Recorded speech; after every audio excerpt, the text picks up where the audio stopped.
Hey, if you look at the world map, you'll realize that some countries get more attention than others. Some countries everybody visits, everybody talks about, and everybody reports on. But what about the rest of the world? What about the other countries that nobody talks about, visits, or knows anything about? What do people do there? To answer that question, I decided to visit a small country that I never heard about on the news, that my friends don't talk about, and that even I couldn't place on a map.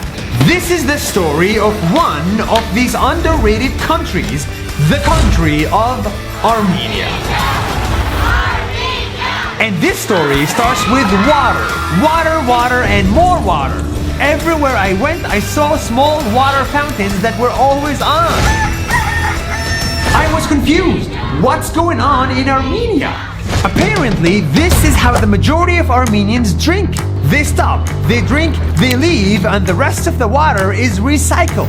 They don't need plastic bottles anymore, and they are always well hydrated. I was no longer confused, I was amazed. This is the land of free water!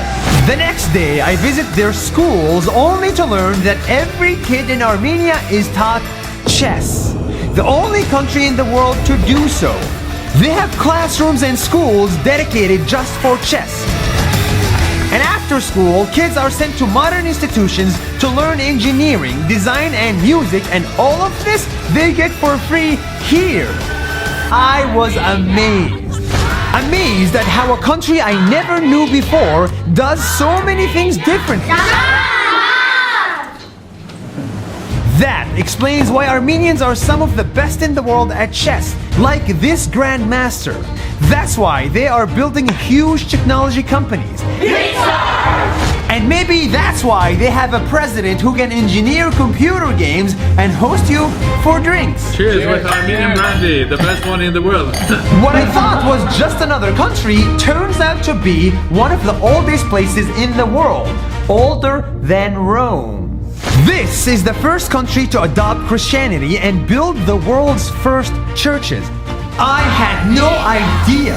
The people living here, I learned, come from all parts of the world. UAE, Russia, Denmark, Belgium, Spain, Ukraine, France, Canada, the Netherlands, Iran, New York, Argentina, USA, Syria.